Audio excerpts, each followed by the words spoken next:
अस्सलाम वालेकुम वरहमतुल्लाहि वबरकातुहू। कैसे हो आप सब? उम्मीद करती हूँ खैरियत से होंगे। तो चलिए शुरू करते हैं हमारी नई कहानी। आशिकी बाजी है ताश की, हरीम गुल के कलम से है।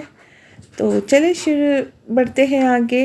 लेकिन बढ़ने से पहले आप सबसे दरख्वास्त है कि मेरे चैनल को सब्सक्राइब ज़रूर कीजिए और लाइक और शेयर तो बनता है। तो चलो, नवंबर के महीने का तीसरा अशरा चल रहा था। इस बार सर्दियों का आगाज़ बहुत शिद्दत से हुआ था। इतनी सर्दी थी कि हड्डियों में घुसती हुई महसूस होती थी, और लाहौर में तो वैसे भी चंद सालों से फॉग ने अलग ही धुंध फैला रखी थी। ऐसे में वो सब भी टोले के सूरत में एक कैफ़े में मौजूद थे। कॉफ़ी और ख़ूबसूरत रंगों से सजे मैक्रोनीज सामने पड़े थे। लोग फॉग की वजह से उनकी यूनिवर्सिटी अगले 10 दिनों के लिए बंद कर दी गई थी। ये 10 दिन बढ़ भी सकते थे, और आज उनका यूं एक साथ आखिरी दिन था। गाइस, मैं तो ये पूरे 10 दिन अपनी रज़ाई में बैठकर मूंगफलियाँ खाते गुजारने वाली हूँ। तुम सबका क्या इरादा है? महक ने अपना कप उठाते हुए इन सब के प्लान्स पूछे। मैं तो अपनी फैमिली के पास पेशावर जा रहा हूँ। कम से कम 10 दिन तो खुलकर सांस लूँ, वरना इस फॉग ने तो सांस लेना दोभर किया हुआ है। ये समीर था, और मैं अपनी असाइनमेंट मुकम्मल करूँगी। सदा की लापरवाह सबा ने भी अपना प्लान उनके गोश गुजार किया। अब सबने मिलकर सवालिया नज़रों से अलीज़े की सिमत देखा, जो अपनी कॉफ़ी इंजॉय कर रही थी। मैं अपना नावल मुकम्मल करूँगी, जो कल ही मुझे डिलीवर हुआ है, उसने कंधे उचकाते लापरवाही से जवाब दिया। पर मेरा ख्याल है तुम्हें इन सब का वक्त नहीं मिल पाएगा अलीज़े। और वो क्यों? इन सब ने अपना सवाल एक ज़बान होकर एबक से पूछा था। वो इसलिए क्योंकि आज मैं और मेरे पेरेंट्स अलीज़े के घर रिश्ता मांगने जाने वाले हैं। क्या? अलीज़ा को हैरत का झटका लगा था। तुम लोग रिश्ते के लिए आने वाले हो, और तुम अब मुझे ये बात बता रहे हो एबक? अगर पहले बता देता तो सबका रिएक्शन देखने को कहाँ मिलता। वो मुस्कुराते हुए मैक्रोनीज उठाने लगा, जबकि अलीज़े अपना बैग कंधे पर डालते हुए उठ खड़ी हुई।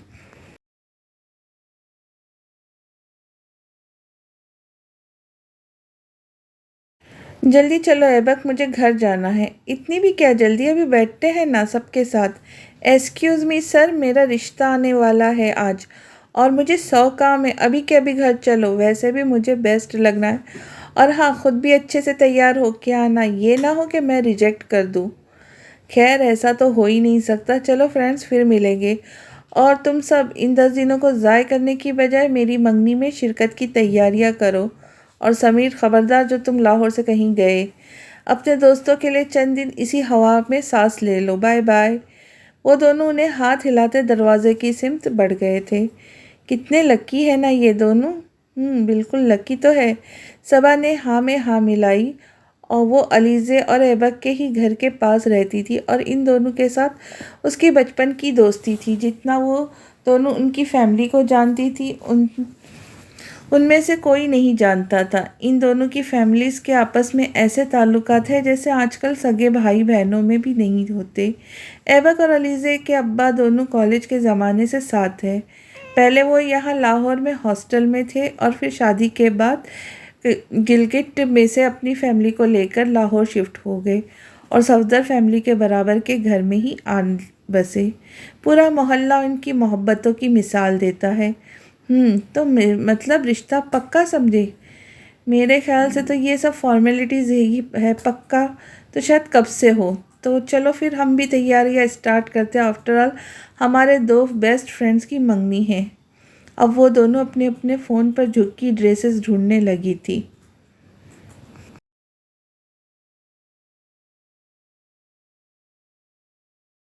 शाम के 6 बज रहे थे। अलीज़े आधे घंटे पहले ही मगरिब की नमाज से फारिग हुई थी।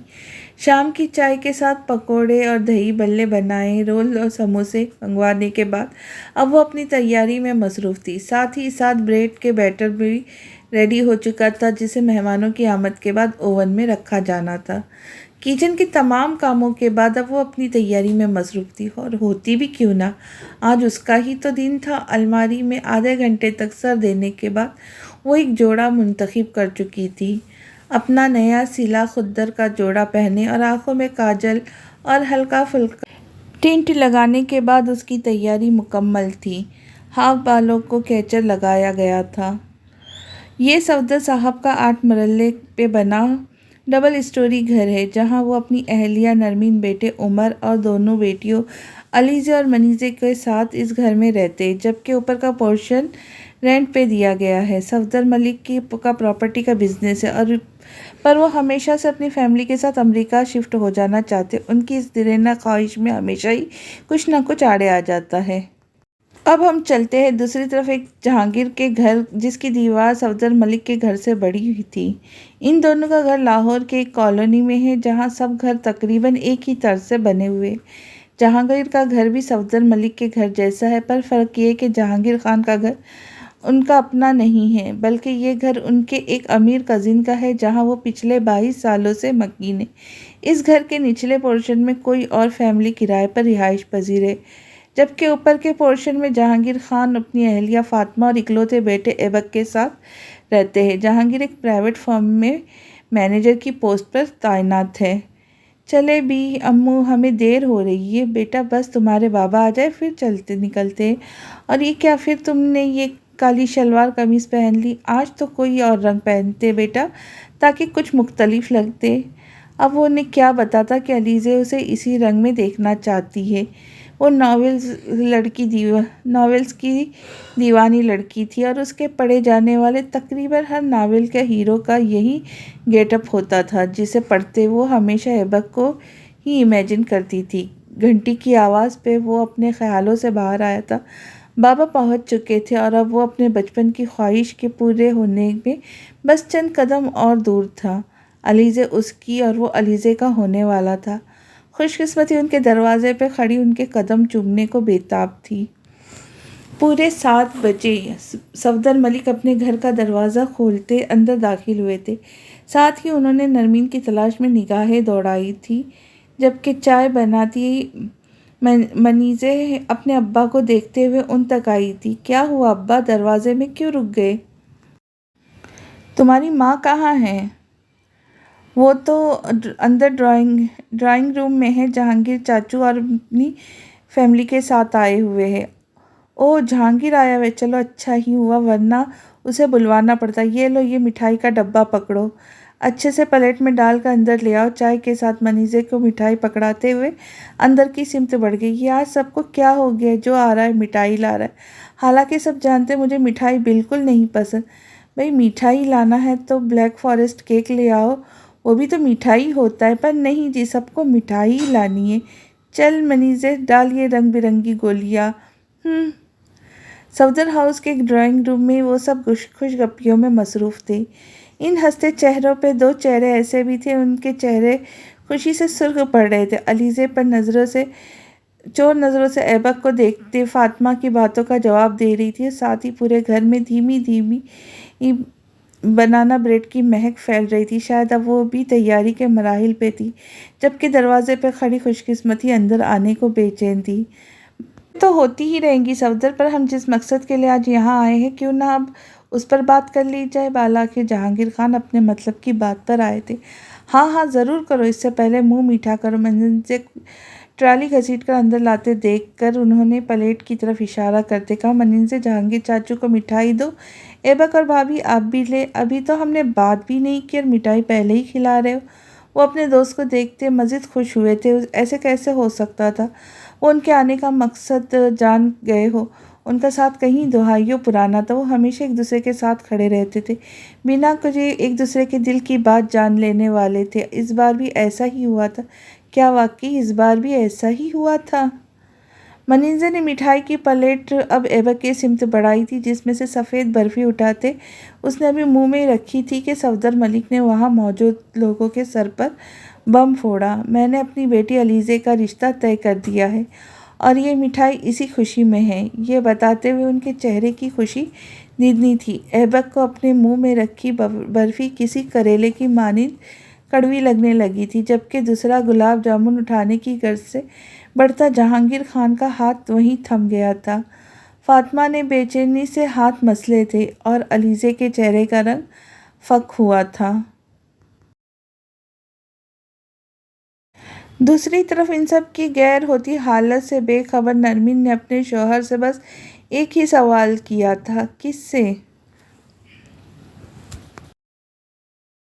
अरे वो मेरा दोस्त है ना जो कराची में रहता है, रुस्तम कादवानी, वहीं जो पिछले इलेक्शन में जीता था।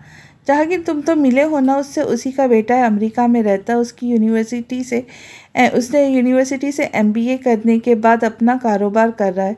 बहुत आला ख़ानदान है, सियासतदान होने के साथ साथ बहुत बड़े ज़मींदार भी। और उसकी बीवी वो फालिज की मरीज़ा है और बस यही छोटी सी फैमिली है।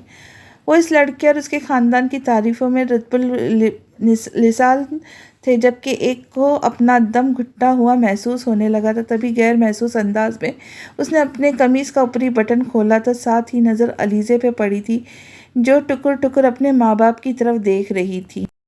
और तुम सब तो जानते हो मैं भी फिर से अमेरिका की रिहाइश के लिए अप्लाई कर रहा हूँ। इस बार तो देखना काम हो ही जाएगा, हम सब भी वहाँ चले जाएंगे और अलीसा की शादी के बाद वहीं सेटल हो जाएंगी। उनके चेहरे लहजे से झलकता जोश उनकी खुशी बताने के लिए काफ़ी था। पर सफदर, तुमने यूँ अचानक से बिना किसी मशवरे के रिश्ता पक्का भी कर दिया? मैं तुम सबसे बात करना चाहता था पर रुस्तम को बहुत जल्दी है, अभी बताया ना उसकी बीवी बीमार है, सो इसलिए सोचने का वक्त ही नहीं दिया। और मैंने भी क्या सोचना यार, ऐसा रिश्ता तो किस्मत वालों को मिलता है। मेरी तो मानो लॉटरी ही लग गई है। अगले चेहरे की झलकती खुशी जहांगीर के दिमाग में कुछ गलत होने की निशानदही कर रही थी, पर फिर भी वो गला खनकारते हुए कहने लगे, देखो सफदर, रुस्तम काफ़ी करप्ट किस्म का इंसान है। आए दिन तरह तरह के केस चलते हैं उस पर। और उसका वो सौतेले बेटा जिससे तुम मिले भी नहीं, उसके मुतालिक कुछ जानते हो? यूँ उसकी कैसे अपनी बेटी को दे सकते हो? इस मुल्क की सियासत की भी क्या बात की तुमने? कचरे से भी ज़्यादा गंदी है सियासत यहाँ की। और जहाँ तक बात है मुकदमे की, तो आए रोज़ ही सियासतदानों पे मुकदमे बनते रहते और वो ख़त्म भी हो जाते, और वैसे भी दूध का धुला तो कोई नहीं होता। और जहाँ तक बात है उसके बेटे की, मैं उससे बात कर चुका हूँ वीडियो कॉल पर। काफ़ी खूबरू नौजवान है, पढ़ा लिखा है, अच्छी फैमिली का, और हमें क्या चाहिए? इस पल वो यहाँ बैठे रुस्तम कादवानी के सौतेले बेटे के वकील मालूम हो रहे थे। सफदर मलिक को किसी तरह कायल न होते देख जहांगीर ने एक नज़र अपने साथ बैठे ऐबक पर डाली, जिसकी मुट्ठियाँ सख्ती से भींची हुई थी। जहांगीर ने अपना हाथ उसके कंधे पर रखा, जैसे कहना चाहते हो मैं सब संभाल लूँगा। ओवन में मौजूद बनाना ब्रेड तैयार हो चुकी थी, अब उसकी खुशबू और भी भरपूर होती। पर ओवन का टाइम बंद करने की तरफ किसी का भी ध्यान नहीं किया, वो टाइम जिसे हस्ब आदत अलीज़े ने पूरा घुमाया था। अब जब तुम इस मिठाई की वजह बता चुके हो तो हम भी यहाँ आमद का मकसद बता देते हैं। सफदर, आज हम सब यहाँ तुम्हारी दहलीज पर ऐबक और अलीज़े के रिश्ते के को लेने आए थे और अपने बेटे का रिश्ता डालता हूँ। मैं तुम्हारा रिश्ता कादवानी से भी पुराना दोस्त हूँ। मेरा बेटा तुम्हारे सामने पला बड़ा है, उसकी हर अच्छाई बुराई सब तुम्हारे सामने। मेरे ख़ानदान को तुम जानते हो, तुम्हें और तुम्हारे ख़ानदान को जानता हूँ, और इतने सालों पुरानी जान पहचान होने के नाते मैं ये उम्मीद करता हूँ कि तुम इस रिश्ते को कबूल करो। जहांगीर खान के बोले हुए जुमले के बाद ऐबक अलीज़े की उम्मीद से भरी नज़रें सफदर मलिक के चेहरे पर पड़ी। मैंने तुम्हारी बात पूरी सुन ली है जहांगीर, अब तुम मेरी बात सुनो। तुम्हारी दोस्ती की कदर करता हूँ और तुम्हारे बेटे को भी बहुत पसंद करता हूँ, बल्कि हकीकत तो ये है मैं बिल्कुल उसे अपने बेटे की जगह रखता हूँ। पर मुझे अफसोस है कि मैं ये रिश्ता कबूल नहीं कर सकता। अगर रुस्तम कादवानी के बेटे का रिश्ता ना आता तब भी ऐबक का प्रपोज़ल मैं कबूल नहीं कर सकता। और वो क्यों? क्या तुम इस बात पर रोशनी डालोगे कि ऐसा क्या है जो तुम ये बात कर रहे हो? जाने दो जहांगीर, हमारा साथ बहुत पुराना है और हमारी दोस्ती में मैं खोना नहीं चाहता। नहीं नहीं सफदर, अब जब तुमने इतना कुछ बोल ही चुके हो तो मतलब की बात तक भी आ जाए। मैं और मेरा ख़ानदान जानना चाहेंगे इस इनकार की वजह। तुम में और हम में बहुत फ़र्क है जहांगीर खान। और वो फ़र्क क्या है? बज़ाहिर तहम्मुल से पूछा गया था, पर उनकी फड़कती कनपट्टी साफ इस बात की जाहिर कर रही थी कि मुकाबिल कितने गुस्से में हैं। वहाँ मौजूद सब लोगों की नज़र उन जानी दोस्तों पर थी जो एक दूसरे के रूबरू आ खड़े हुए थे, जिनमें से एक इंतहाई गुस्से में जबकि दूसरा इस तरह भी कैफियत में था। तभी सफदर मलिक ने कहना शुरू किया,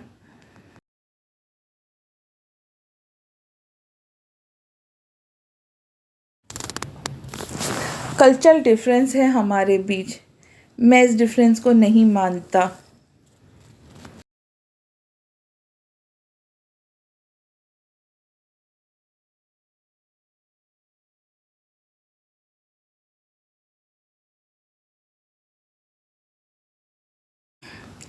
ज़बान का फ़र्क भी है, ये कोई फ़र्क नहीं है। हमारी कास्ट अलग है, मैं इस बात को भी नहीं मानता। तुम्हारा बेटा सेटल नहीं है, जहांगीर झुंझलाए थे। वो अभी पढ़ रहा है और क्या पढ़ रहा है, उसका फ्यूचर कितना ब्राइट है, ये मुझे तुम्हें बताने की कतई ज़रूरत नहीं है। तुम्हारा घर भी अपना नहीं है। अब की आवाज़ कुछ मध्यम थी। मुकाबिल का दिल पल भर को थमा था। वो उनका दोस्त था और ये बात किसी ताने की तरह चुभी थी। मेरे भाई कज़िन से बात हो गई है। वो ये घर मुझे सेल कर रहा है। अगला एतराज़ बताओ। अब की बार कुछ तज़ब्ज़ुब से में घिरे सफदर ने कहा, हमारे बीच में सबसे बड़ा फ़र्क मज़हब का है। हमारा फ़र्क मसलक मुख्तलिफ है। अब की बार हर सू खामोशी छाई थी, बल्कि खामोशी। और ये फ़र्क तुम्हें आज ही नज़र क्यों आया? जिस फ़र्क को इतने सालों से हमने अपने बीच में आने नहीं दिया, अब क्यों? देखो जहांगीर, ये फ़र्क बहुत बड़ा है। हमारे ख़ानदान को भी इस पर एतराज़ होगा, सो दोबारा ये बात मत करना। मैं सब कुछ देख भाल कर और सोच समझ कर तुम्हारी तरह दहलीज पर आया हूँ। मुझे ख़ानदान की नाराज़गी का मत बताओ। तुम्हें डर नहीं होगा, पर मुझे मेरे ख़ानदान की नाराज़गी का डर है। जहांगीर जहांगीर खान खामोश हुए थे। अब भला वो इस बात का उन्हें क्या तावील देते, पर तभी ऐबक उठा था। उसे अपना मकसद मुकदमा खुद लड़ना था। उसके बाबा अपने दोस्त के आगे हार गए थे, पर यह उसकी ज़िंदगी का मामला था और उसे खुद ही हल करना था। इस वक्त उसे अच्छा ये मुकदमा कोई नहीं लड़ सकता था। वैसे भी जिसकी जान पे बनी हो, हाथ पैर उसे खुद ही मारने होते हैं। ओवन में पड़ी बनाना ब्रेड और ओवरहीट होने लगी थी। उस पर छिड़के नट्स अब जलने लगे थे और एक कड़वी खुशबू माहौल में फैलने लगी थी। वो चंद कदम चलता सफदर मलिक के सामने आ खड़ा हुआ था। फिर सब ने उसे अगले कदमों पे बैठते हुए देखा। सफदर पी चाचा, मैंने आज तक सिर्फ आपको चाचा बोला ही नहीं, बल्कि दिल से माना भी है। आपकी बहुत इज्जत करता हूँ। आप मेरे लिए मेरे बाबा की तरह। आपने अभी कहा मैं आपके लिए आपके बेटे की जगह हूँ, तो मैं अपने बाप से बात कर रहा हूँ, चाचा से नहीं। अब एक बाप की तरह मेरे दिल की आवाज़ सुने। मैं ऐबक जहांगीर अलीज़े से मोहब्बत करता हूँ, आज से नहीं, बल्कि तब से जब से मुझे इस लफ्ज़ का मायने तक नहीं मालूम था। सफदर ने ऐबक के सुर्ख आंखों में चमकते आंसू देखे थे, जो छलकने को बेताब थे। प्लीज़ आप इसे मेरा होने दें, इसे मुझसे दूर मत करें, मेरी ज़िंदगी मुझसे मत छीनें। आपने इसका रिश्ता तय कर दिया, इस बात से ही, सिर्फ इस बात से मेरी सांस बोझल हो गई है। चाचा प्लीज़ इसे मेरा होने दें, वरना मैं सांस तक नहीं ले पाऊँगा, मर जाऊँगा। चाचा प्लीज़। उन्होंने अपनी नज़रें उसके चेहरे से हटाई थी। इस चेहरे पे इस पल ऐसा कुछ था कि वो उसे देख नहीं पा रहे थे। ऐसा मुमकिन नहीं है। बक उठो और अपने घर जाओ। ये बात कहते उस सारे वक्फे में पहली बार उनकी नज़र अपनी बेटी पर पड़ी थी। यहाँ उन्हें कुछ गलत होने का एहसास हुआ था। तभी वो एक दहाड़ से बोले थे, अलीज़े उठो और अपने कमरे में जाओ फ़ौरन। उनकी आवाज़ें इस कदर ऊंची थी कि अलीज़े जल्दी से अपनी जगह से उठ खड़ी हुई। इससे पहले कि वो बाहर निकलती, ऐबक ने पुकारा था, अलीज़े। और इस आवाज़ पे उसके कदम रुके हुए थे। उठता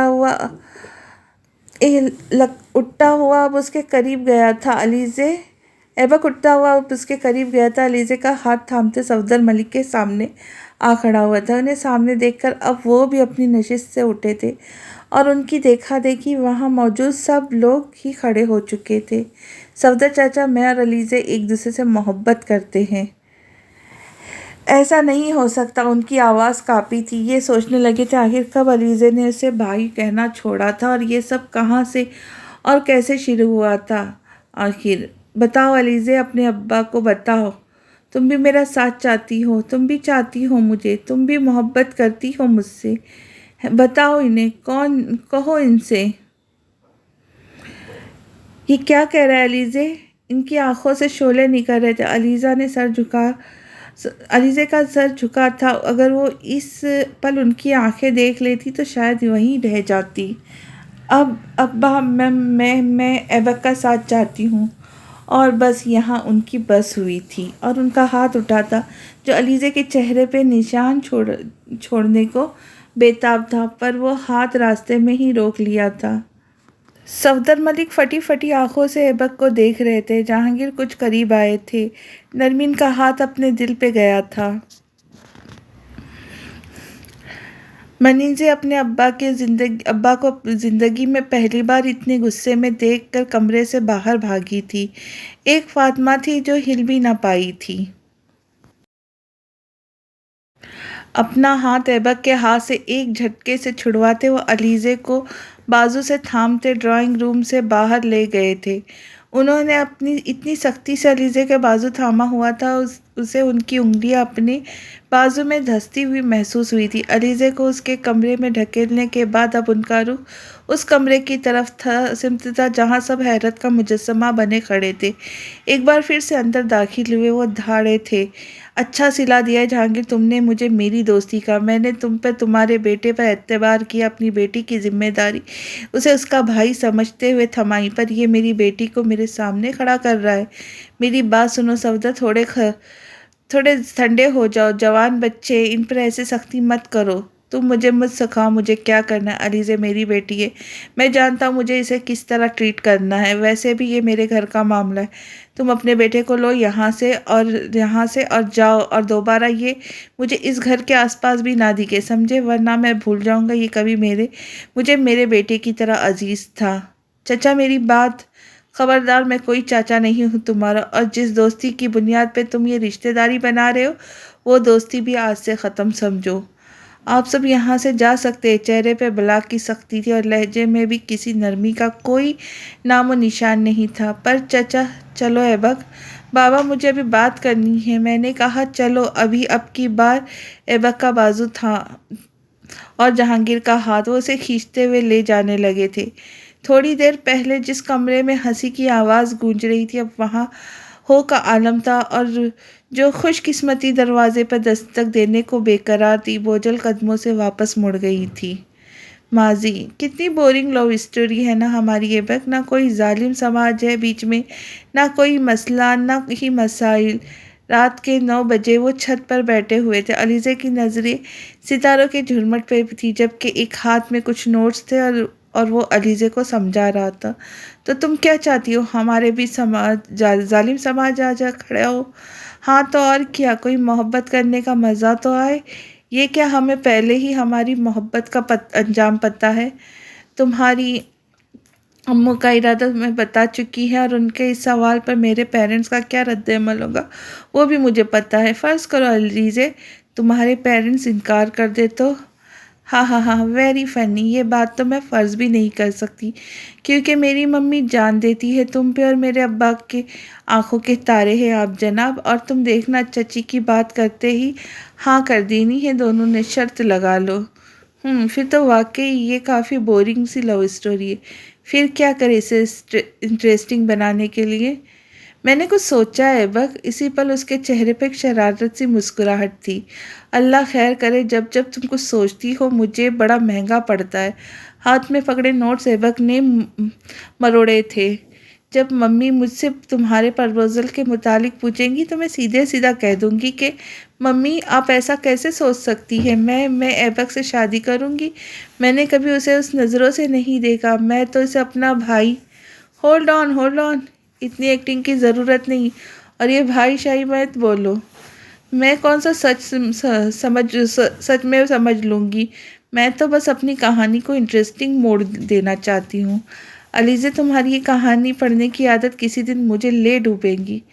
वैसे ऐबक अगर मेरे पेरेंट्स ना माने तो तुम मुझे किडनैप करवा लेना। मेरी स्टोरी के हीरो ने भी सेम ऐसा ही किया था। वो तुम्हारा हीरो कोई डॉन भी तो था। बेचारा एक गरीब सा स्टूडेंट हूँ मैं, मेरे इतने वसाइल नहीं हैं। तुम ऐसा करना, मेरे साथ भाग चलना, मैं तुम्हें गिलगिट ले जाऊँगा। तौबा करो ऐबक, भागना बहुत बुरी बात होती है, और अगवा करने का तो सवाब मिलता है। क्यों? तुम बिल्कुल भी मेरे कहानियों के हीरो जैसे नहीं हो। जाओ, मैं बात नहीं करती। बिल्कुल सही, वैसा चुप रोमांस आता भी नहीं है मुझे, चिप रोमांस आता भी नहीं है मुझे। वो चिप नहीं है। बहुत चिप है। नहीं है। है। अलीज़े। एक धाड़ की आवाज़ से सफदर मलिक दरवाज़ा खोलते अंदर दाखिल हुए थे। अलीज़े इस अचानक इफ्तिताह पे अपनी सोचों से बाहर आई थी और सामने ही दरवाजे पे उसके अब्बा खड़े थे। पीछे ही मम्मी भी थी जो उन्हें पुरसुकून रहने का कह रही थी। मैं तुम्हारी शादी कर रहा हूँ, पूरे 2 हफ्ते बाद तुम्हारा निकाह है, साथ ही रुखसती, तैयारी कर लो। पर अब्बा, पर क्या? हाँ, पर क्या? मैं ऐबक के सिवा किसी से शादी नहीं करूँगी। नहीं करूँगी। अल्फाज पूरे अदा भी नहीं हुए थे कि लोहे सा मजबूत हाथ चेहरे पर निशान छोड़ गया था। यहाँ कोई ऐबक नहीं था जो उन्हें रोक पाता। सदा की डरपोक नरमीन अपने ही शौहर से डरकर चंद कदम दूर हुई थी। मनीज़ा भी इस शोर पर बर्तन धोते हुए भाग आई थी। हाथों पे अभी तक साबुन था।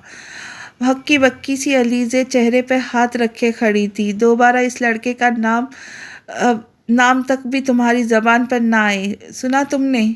मैं मोहब्बत करती हूँ ऐबक से, अब की बार मजबूती से कहा गया था। बेशर्म हो गई हो तुम, नाहंजार औलाद, बेगैरत, ज़बान खींच लूँगा तुम्हारी। जो जी में आए करे, ज़बान खींच डाले या फिर मेरे टुकड़े कर दे। पर एक बात मेरी भी सुन ले, मैं कभी भी वहाँ शादी नहीं करूँगी जहाँ आप चाहते हैं। तुम देख रही हो नरमिनी से कब इसमें इतनी हिम्मत पैदा हो गई है कि ये मेरे मुंह को आ रही है। ये परवरिश की है तुमने, ये तरबियत है तुम्हारी। अब की बार तोपों का रुख नरमीन की तरफ था। वो सर झुकाए सुने जा रही थी हमेशा की तरह। तुम भी मेरी एक बात कान कर खोल कर सुन लो लड़की, मैं अपना फ़ैसला तुम्हें सुना चुका हूँ। ऐसा मत कर अब्बा, मुझसे मेरी खुशियाँ मत छीने। ये मेरी ज़िंदगी, ये फ़ैसला भी मेरा होगा और मुझे मेरी पसंद का हक़ मेरा मज़हब देता है। वही मज़हब जिसे आड़े ला कर आपने ऐबक का रिश्ता कबूल नहीं किया। इतना पता है तुम्हें तो इस बात का जवाब दो, अपने बाप के सामने यूँ तन कर खड़े होने का सबक कौन सा मज़हब देता है? उस नाजायज़ मोहब्बत करने का हक़ किस मज़हब से लिया है तुमने? हाँ बोलो, जवाब दो। जहाँ दिल की अपनी मंशा के लिए बीच में मज़हब ले आए। मैं तुम्हारा बाप हूँ, मेरा हक़ है तुम पर, तुम मेरी औलाद हो, तुम्हारा फ़र्ज़ है मेरी बात मानना। सुना तुमने? वो अपनी कहते बाहर निकल गए थे। पीछे खड़ी अलीज़े जो ना जाने कहाँ से इतनी हिम्मत ले आई थी, अपनी टांगें काँपती महसूस हो रही थी। खुद का बोझ ना उठाती वो बिस्तर पर ढह सी गई थी। मनीज़ा के पास कोई लफ्ज़ नहीं थे। वो तो यही नहीं समझ पा रही थी इन बाप बेटी में से सही कौन है। तभी एक नज़र अलीज़े पे डालती दरवाज़ा बंद करती बाहर चल दी थी। बाबा, बाबा, ये क्या हो गया बाबा? ऐसा तो हमने सोचा ही नहीं था। ऐबक मुसलसल कमरे में टहलता अब उनके पास आकर बैठा था। दोनों हाथ बालों में थे, जिन्हें वो गुस्से में खींच रहा था। अंदाज़ा तो मुझे भी नहीं था कि सफदर मुझे इनकार करेगा, वो भी यूँ। हम कभी जान ही नहीं पाए कि सफदर भाई अपने दिल में हमारे लिए इतनी नफ़रत रखते होंगे। ऐसा नहीं है फ़ातिमा, ऐसा बिल्कुल नहीं है जैसा वो हमें दिखाना चाह रहा है। बात कोई और है। मुझे लगता है मैं कुछ समझ पा रहा हूँ। क्या है बाबा, आप क्या समझ रहे हैं?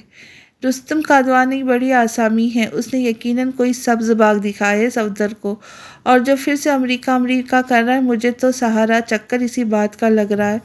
ये तो हम सब जानते हैं वो उसे खुद और अपने बेटे को अमेरिका सेटल करने का कितना जुनून है। एक तो वो सियासत में है, दूसरा उसका बेटा वहाँ का नेशनल। अगर इस साइड से सोचो तो सारी कड़ियाँ खुद ब खुद जुड़ती है। तो फिर मैं क्या करूँ बाबा? दस्तबरदार हो जाओ अलीज़े से? शायद यही सही है बाबा। मैं ऐबक जहांगीर किसी सूरत अलीज़े को नहीं छोड़ूंगा, और अगर सफदर साहब बीच में आ गए तो अंजाम के ज़िम्मेदार वो खुद होंगे। मेरा पैगाम दे दे अपने बेस्ट बडी को। उन्हें वार्न करता वो घर से ही बाहर निकल आया था। एक नज़र सफदर हाउस पर डालने के बाद वो तेज़ी से चलता वहाँ से गुजरने लगा। तभी एकदम से बार बार मैसेज टून बजने लगी थी। अलीज़ा का ख्याल आते जेब से फ़ोन निकाला, पर वहाँ उन फ्रेंड के बने ग्रुप V5 से मैसेज आ रहे थे। सबा ने कुछ ड्रेसेस शॉर्टलिस्ट किए थे। वो अब उनसे मशवरा मांग रही थी जबकि समीर मंगनी की क्या डेट कन्फर्म हुई पूछ रहा था। कुछ मैसेज मुबारकबादी के भी थे। मुबारक देने से पहले किसी ने भी ये पूछने की कोशिश नहीं की थी कि रिश्ता मंजूर भी हुआ कि नहीं, क्योंकि इन सब को भी वैसी ही गलतफहमी थी जैसे अलीज़े और ऐबक को थी। फ़ोन बंद करते ही वो एक बार फिर तेज़ी से चलने लगा था। अभी उसे सोचना था कि आगे क्या करना है।